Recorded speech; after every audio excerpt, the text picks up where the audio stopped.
And we're skipping again, hold on. Even worse at 40 inches, mate. So this is Ben Lumley, and he's going to tell you a story. Or two, or three. I'm just going to hand the mic over. I've run out of words. Here you go. Hold it at the top. At the top. Because it switches Is off. that why it's going on? Yeah. Okay, cool. Thank you. Can we just have another round of applause for Daisy, please? Because that was lovely. It's literally like the hardest talk to follow. So yeah, what are you doing? Yeah, I actually skip it. I look awful blown up. Sorry, that's terrible. Right, audience participation time, I'm afraid. Hands up if you've got an older sibling. Okay, keep your hands up. Don't lie. Keep your hands up if that older sibling is a pain in your ass. Awesome. Okay, cool. Hands down. So I grew up with a sister.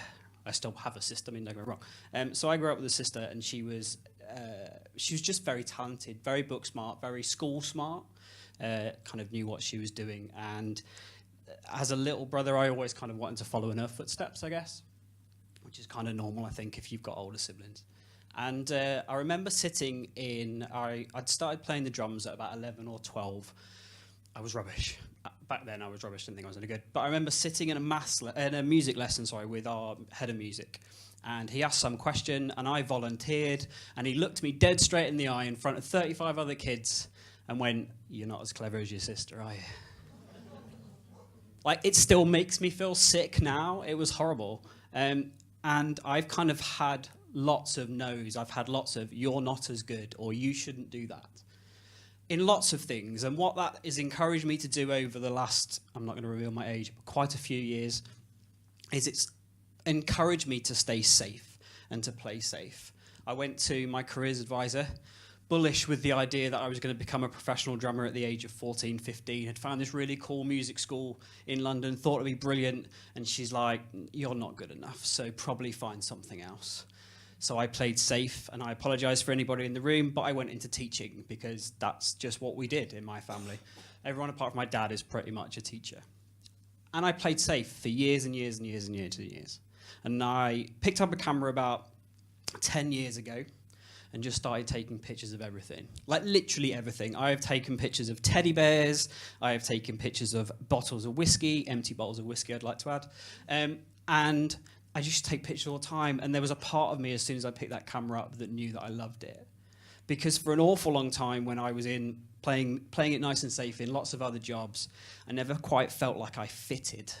And I don't know whether you guys have ever had that in a job role or anything like that. Like, it's okay, but it just doesn't quite fit. It's like when you're doing IKEA furniture and that crappy little tool they give you doesn't quite fit and it never quite catches. And that's how I felt for an awful long time in the world of work, awful long time, until I picked a camera up.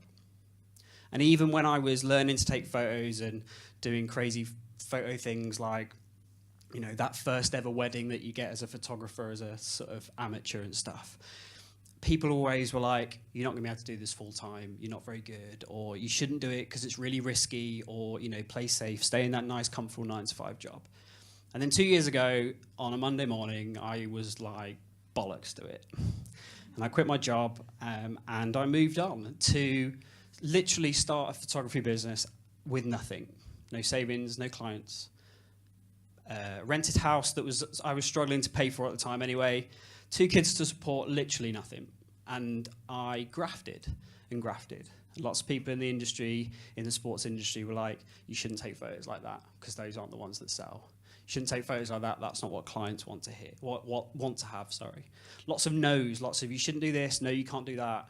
No, you don't have the right camera. No, you don't have the right lens. No, you don't have the right contacts. You don't have the right opportunities."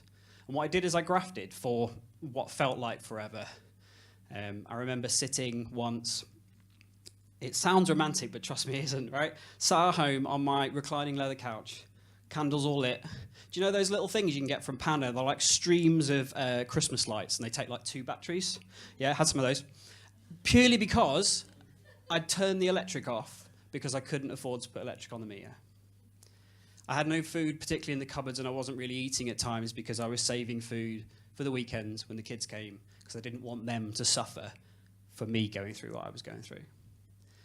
And then fast forward to now, well, last year, beginning of last year, I now have the opportunity, and I'm hugely grateful and blessed to be able basically to travel all over the place, photograph some of the best athletes in some of the best competitions in the world, on some of the best stages in the world, and all because in the back of my mind, even though it affected me a lot, I never listened to that no.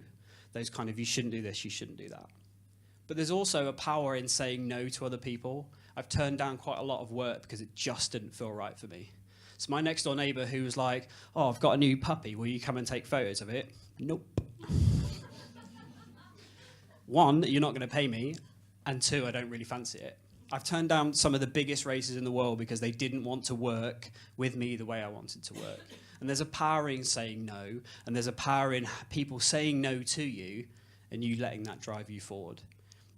So if you do take anything from this talk, however rambly it might be, is that if you are getting lots of people saying no, that's coming from their worldview. It's not coming from yours. It's coming from how they see the world and how they view you and what you want to do. And it shouldn't affect you because your worldview is hugely different. How cool is that? I mean, look, it's amazing. It was really cold. Howie's in shorts and t-shirt. I have no idea, but it was a really, really cold day from memory. But yeah, don't, like, the people saying no is their worldview. It's how they opinionate themselves within the world, how they look at the world. It isn't what you should do, and you have to stay true to that. And as an artist, and that's like the hardest thing I've found to do in the last couple of years, is admit that the reason I never fitted in those spaces in work, why I wanted to take an afternoon nap at 3 o'clock on a Tuesday afternoon, wasn't because I was bored, wasn't because I'd stayed up all night. The reason that, you know, I wanted to work late into the evening and so on was purely because of the fact that I never fitted into that space, that I was a creative at heart, that I was an artist at heart, and I just needed to untap that and stop listening to the people who were telling me no, who were trying to get me to play safe, who were trying to make me stay in that lane where everybody else stays, 9 to 5, Monday to Friday, nice and safe, company car, 6 weeks holiday a year, whatever it might be. And because I stopped listening to that and I just threw my toys out of my pram and cracked on, my life's changed immeasurably. In the last 2 years, it's just totally different. So the biggest advice I can give to anyone, if anybody ever needs it, is just don't listen to the no. Because lots of people will give it to you, and ultimately it doesn't matter. Thank you very much.